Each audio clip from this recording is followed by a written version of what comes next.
Magandang gabi kapatid kaibigan, narito po akong muli ang inyong kaibigan si Brother Albert upang magbahagi ng salita ng Diyos sa gabing ito. Ang topic ko po sa gabing ito ay pinamagatan ko na Can we have faith in Christ by our own ability and power to be saved? O sa Tagalog, maaari ba tayong magkaroon ng pananampalataya kay Kristo sa pamamagitan ng ating sariling kakayahan at kapangyarihan para maligtas? Kapatid kaibigan, tatalakayin ko ang paksang ito para makatulong at makapagbigay kaalaman kung ano ba ang sinasabi ng banal na kasulatan patungkol dito, at hindi kung ano ang sinasabi ng mga relihiyon.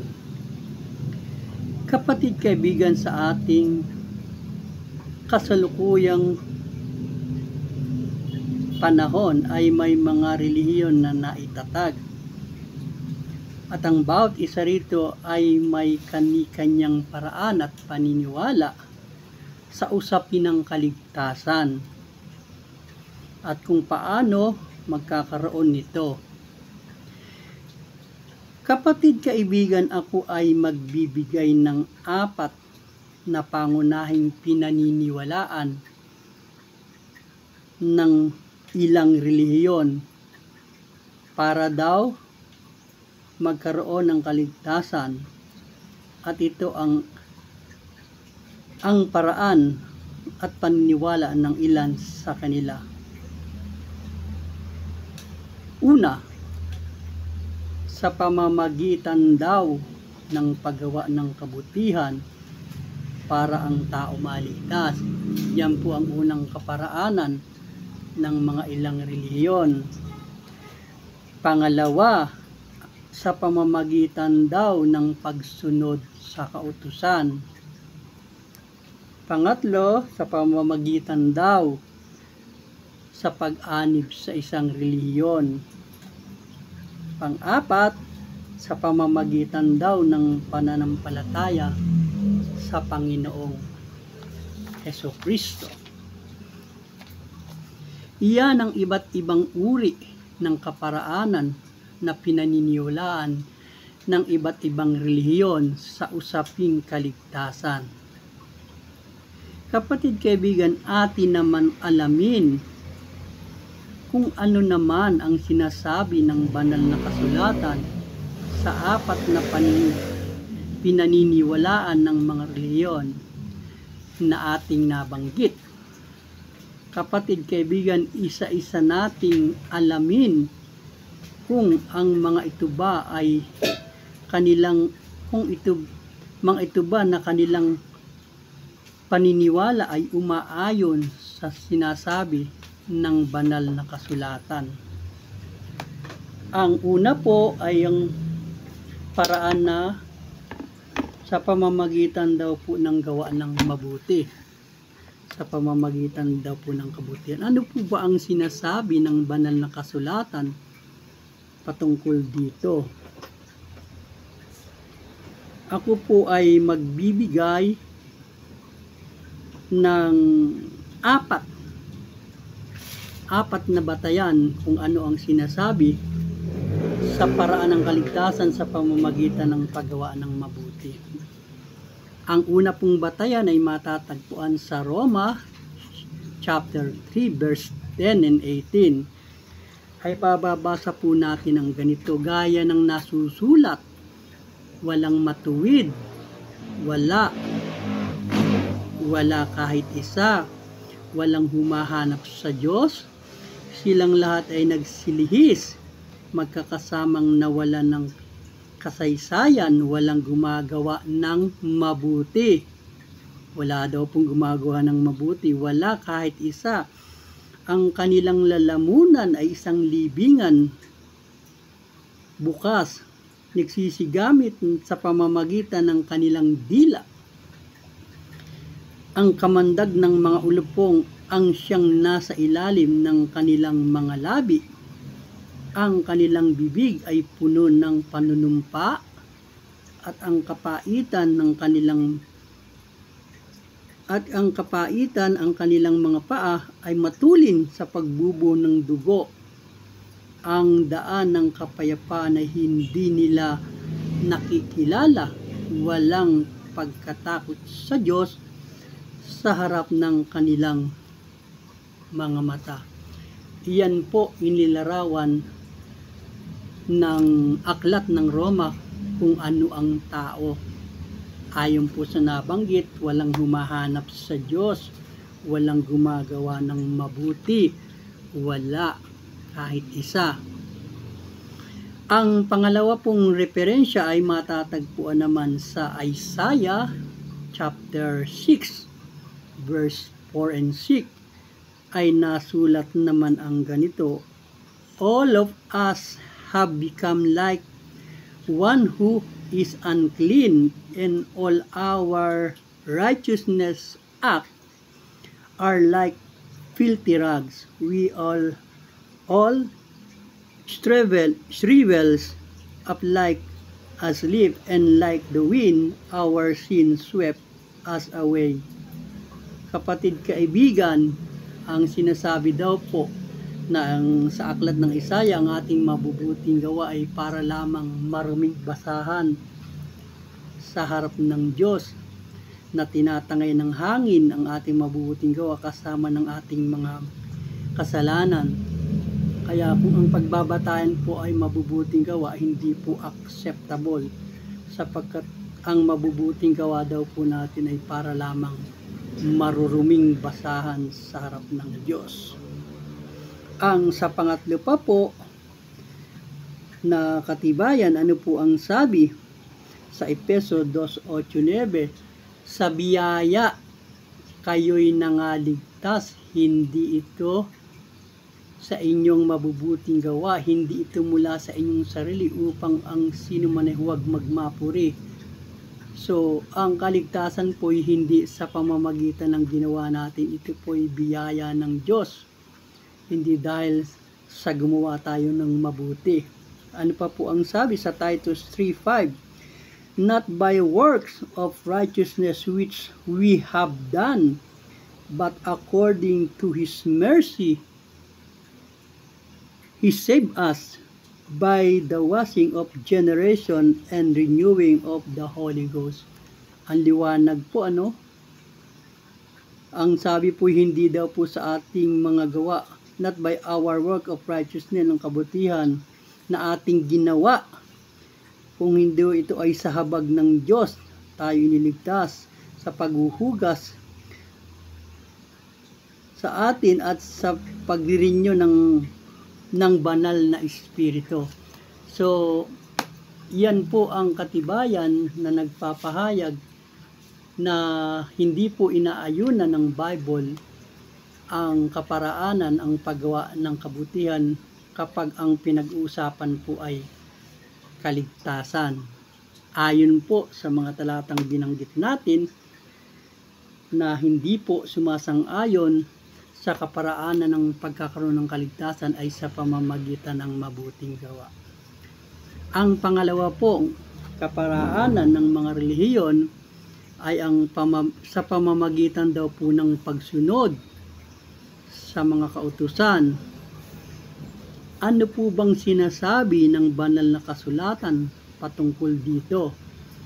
Sa aklat ng Roma chapter 3 verse 19 and 20, 19 up to 20 ay ganito ang sinabi: Ngayon ay nalalaman natin na ang anumang sinasabi ng kautusan, yaon ay sinasabi sa ilalim ng kautusan upang matikom ang bawat bibig at ang buong sanglibutan sa pamamagitan ng gawa ng kautusan, ay walang laman na aariing ganap sa paningin niya.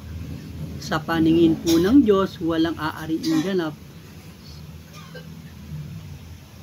Sa kautusan ay walang laman na aariing ganap ng Diyos. sapagkat sa pamamagitan ng kautusan ay pagkakilala ng kasalanan. Sa pamamagitan pa nga po ng kautusan, diyan po tayo nahahayag ang ating kasalanan sapagkat hindi naman po talaga nakasunod ang tao sa kautusan. Ang sabi po sa Galatians chapter 2 verse 16 ay ganito, ang nasulat, knowing that a man is not justified by the work of the law, but by faith in Jesus Christ. Even we have believed in Jesus Christ that He might be justified by the faith in Christ and not by work of the law. Ang linaw po, ano? Ginya-justify po sa pamamagitan ng pananampalataya, hindi po sa pagsunod sa kautusan, not by the works of the law. For by the works of the law shall not flesh be justified. Sapagkat kung ang pagbabatayan daw po ay ang paggawa ng mabuti, hindi siya ituturing na ganap o justified. Yan po ang sinabi sa Galatians chapter 2 verse 16. Sa Galatians chapter 3 verse 10 ay ganito naman po ang nasulat, for all who rely on the works of the law are under curse. Bakit daw po? As it is written, curse is everyone who does not continue to do everything written in the book of the law. Ang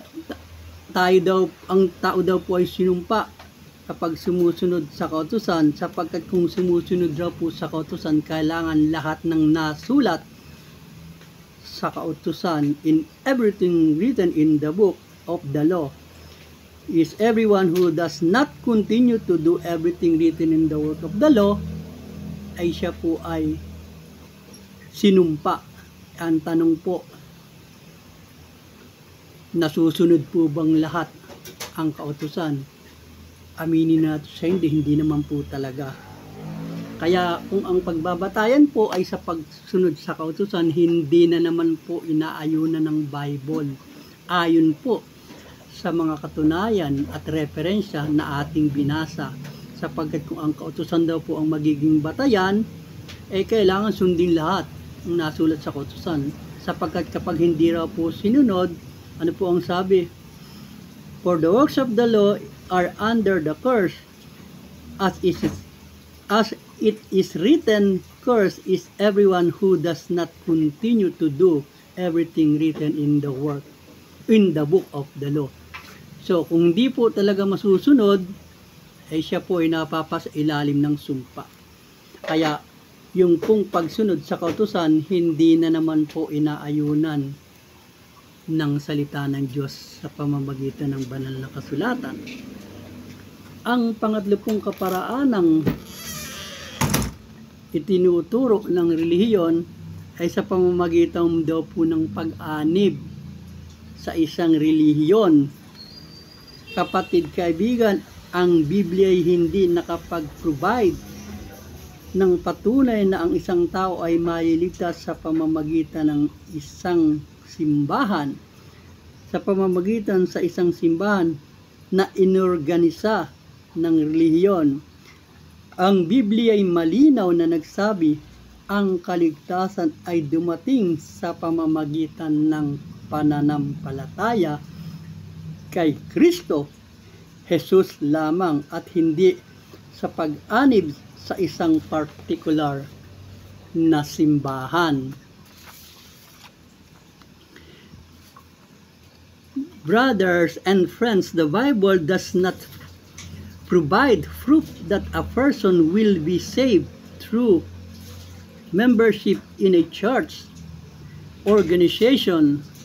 The Bible clearly stated that the salvations come through faith in Jesus Christ alone, not through affiliation with a particular church. Sa halip, ang Biblia ay humahamon na makasalimuha sa isang simbahan para sumuporta. Hindi ito kumakatawan na ang pagiging miyembro sa isang simbahan ay kahilingan para sa kaligtasan. Kapatid kaibigan, para higit nating maunawaan, ating basahin ang Acts chapter 2 verse 47, at ganito ang ating mababasa, na nangagpupuris sa Diyos at nangagtatamo ng paglingap ng buong bayan at idinaragdag sa kanila ng Panginoon araw-araw sa church yaong nangaliligtas. Ano po ang sabi? The Lord added to their numbers day by day those who were being saved. So, kapatid kaibigan, napakalinaw ng paliwanag na hindi ang pag-anib sa isang relihiyon para ka maligtas. Kung hindi dinadala ka ng Panginoon sa kanyang church o yung tinatawag na universal church dahil ikaw ay ligtas na, para ikaw ay lumago at maging bahagi ng gawain ng church. Hindi ka sumasanib sa church o hindi ka umaanib sa church para maligtas. Kaya ka napunta ng church, dinala ka ng Panginoon sa church kasi ligtas ka na. Hindi ka para maligtas. Kaya ka dinadala sa isang organisasyon ng simbahan sapagkat para ikaw ay lumago at maging bahagi ka ng gawain ng church. Hindi ka para maligtas, ligtas ka na. Kaya ka dinadala sa church. Sana po ay naintindihan natin kung ano ang ibig sabihin na idinaragdag. Ang mga nananampalataya, dinaragdag daw po day by day ang mga naliligtas. Dinala po ba sa church? Ligtas na? O galing sa church kaya naligtas? Dinila po sa church kasi ligtas na. Dinaragdag lang sa church yung mga taong nakaranas ng kaligtasan. Kaya ang church po ay hindi po siya paraan para ang tao maligtas. Napunta sa church dahil iniligtas na.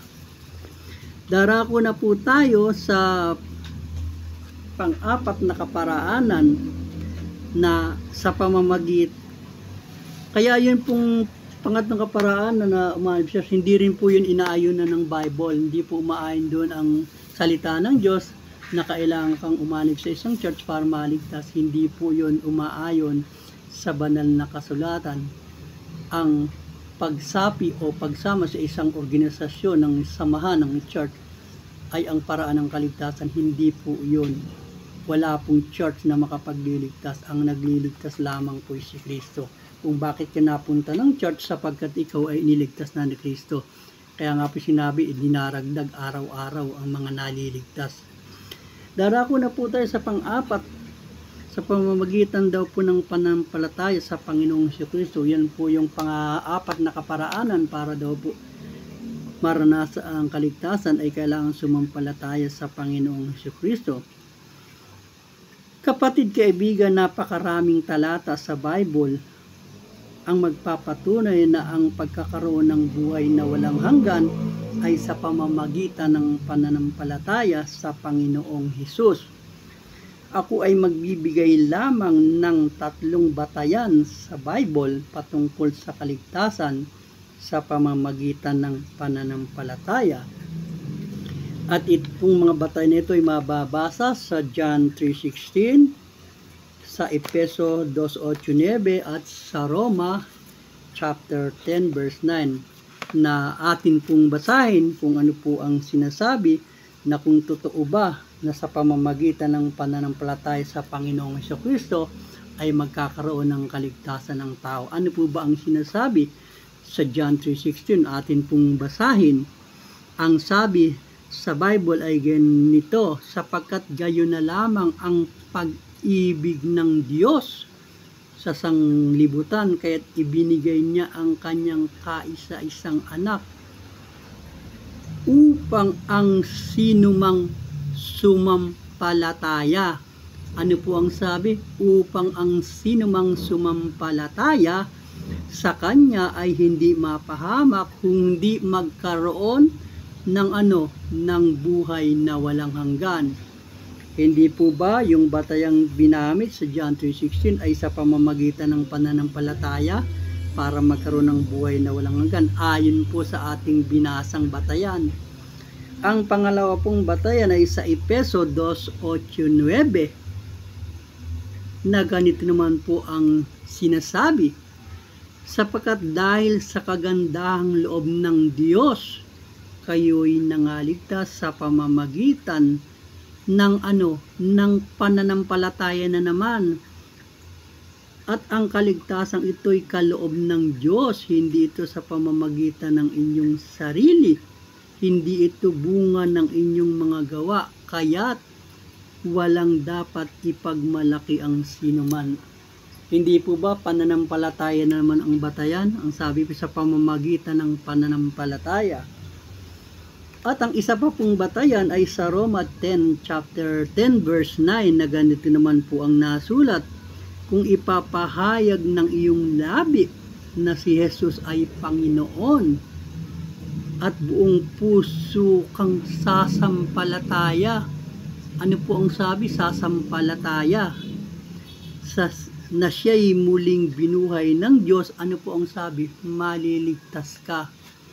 So yan po yung matibay na tatlong batayan sa maraming batayan. Yan po ang tatlong batayan na aking binanggit sa gabi ito, na sa pamamagitan ng pananampalataya ay magkakaroon ng kaligtasan ng tao. Yan lamang po ang inaayunan ng Biblia doon po sa apat na nabanggit na kaparaanan. Yun pong tatlong kaparaanan ay hindi po umaayon ng Biblia. Yung pong sa pamamagitan ng paggawa ng mabuti, yung pong pagsunod sa kautusan at wala naman pong makasusunod talaga, at yung pong pag-anib sa reliyon, hindi po yun inaayunan ng Biblia. Ito lamang po ang inaayunan ng banal na kasulatan, ang pananampalataya, para po ang tao ay magkaroon ng kaligtasan. Kapatid kaibigan, na-discuss na natin ng iba't ibang uri ng kaparaanan ng mga reliyon kung paano magkaroon ng kaligtasan, at ito ay ang nabagyang kasagot, at ito ay nabigyan kasagutan ng banal na kasulatan. Una, ang paggawa daw ng mabuti para maligtas, na kung saan ay hindi inaayunan ng salita ng Diyos ayon sa Roma 10:18, Isaiah 4:6, Efeso 2:8-9 at sa Titus 3:5 na kababasa-basa lamang po natin kanina. Yun po ang mga batayang talata na hindi inaayunan ng Biblia ang paggawa ng mabuti, ang siyang kaparaanan para magkamit ng buhay na walang hanggan. Pangalawa, ang pagsunod raw sa kautusan, ito ay hindi rin umaayon at inaayunan ng salita ng Diyos ayon naman sa ating mga batayang binasa sa Roma chapter 3 verse 19-20, sa Galatians chapter 2 verse 16 at sa Galatians chapter 3 verse 10, nakababasa lang din natin kanina. Pangatlo, ang pag-anib daw sa relihiyon ay hindi rin umaayon sa salita ng Diyos. Ayon po yan sa Acts chapter 2 verse 47, nakababasa lang din natin kanina na idinaragdag ang mga naliligtas sa church. Hindi po ang pag-anim sa church ang nakapagliligtas, kundi kaya po napunta sa church, idinaragdag sapagkat mga naligtas na. At ang pang-apat po at panghuling paraan ay ang pagsampalataya sa Panginoong Hesukristo lamang ang paraan ng kaligtasan. At dito ay sinasang-ayunan ng salita ng Diyos ayon sa aklat ng John 3:16 na ating pong binasa, sa Efeso 2:8-9, nakababasa lang natin kanina, at ang Roma chapter 10 verse 9. Kapatid, bago ako magwakas, gusto ko lamang magbigay ng ilang mga paalaala bago ako magwakas sa pagtalakay sa paksang ito sa gabing ito. Kapatid, kaibigan, huwag nating ipagmalaki ang kabutihang nagagawa natin. Kung ang pag-uusapan ay may kinalaman sa kaligtasan, ang pagpupumilit na makasunod sa kautusan dahil hindi naman talaga natin kayang sundin ito. Dahil kung ang kautusan ay sapat na, hindi na sana isinugo ang ating Panginoong Jesucristo para pangtubos sa ating mga kasalanan. Kapatid, kaibigan, hindi ang pagsanib sa anumang relihiyon ang makapagbibigay sa atin ng assurance ng kaligtasan dahil wala naman talagang makapagliligtas na relihiyon sa atin. Ang pagkakaroon lamang ng personal na relasyon kay Kristo. Ang panghuling paalala, kapatid, kaibigan, ang pananampalataya na mayroon tayo na ang Diyos din naman ang nagbigay sa atin kasama ng kanyang habag. Ayon po yan sa Efeso 2:8-9, nakababasa lang natin kanina na ganito po ang sinasabi na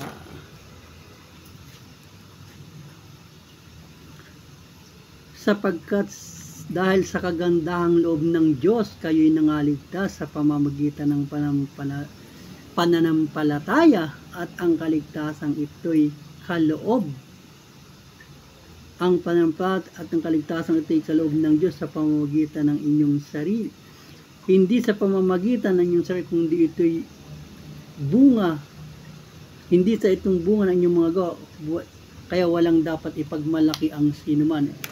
Ang pananampalatayang meron po tayo sa Diyos din naman nagmula. Ang Diyos din naman ang nagbigay. At tayo po inaligtas dahil sa kanyang kahabagan. Kaya yan po ang paalala sa gabing ito na aking iniiwan sa inyo, na huwag ipagpilitan ang paggawa ng mabuti ang dahilan para makaligtas. Huwag ang pagsunod sa kautusan ang batayan ng kaligtasan. Hindi po yun ang batayan. At yung pong pag-anib sa sarili, hindi rin po yun ang batayan. Kundi ang batayan po ay ang pananampalataya sa ating Panginoon na siya rin naman ang nagbigay at nagkaloob ng pananampalatayang mayroon tayo dahil sa kaniyang habag. Sana, kapatid, nakatulong sa iyo ang mga tinalakay nating topic sa gabi ito, na kung saan ang apat na kaparaanan ng relihiyon para magkamit ng kaligtasan, na kung saan isa lamang doon sa nabanggit sa apat na kaparaanan ang inaayunan ng banal na kasulatan, at ito ay sa pamamagitan lamang ng pananampalataya sa ating Panginoong Jesucristo para magkaroon ng buhay na walang hanggan.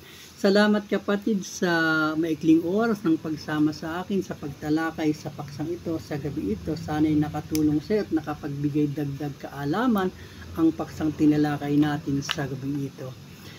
Pagpalain, ingatan tayo ng Panginoon sa gabi ito sa ating pansamantalang pamamahinga upang bigyang daan kapahingahan ng pagod na lupang katawan sa maghapong paggawa.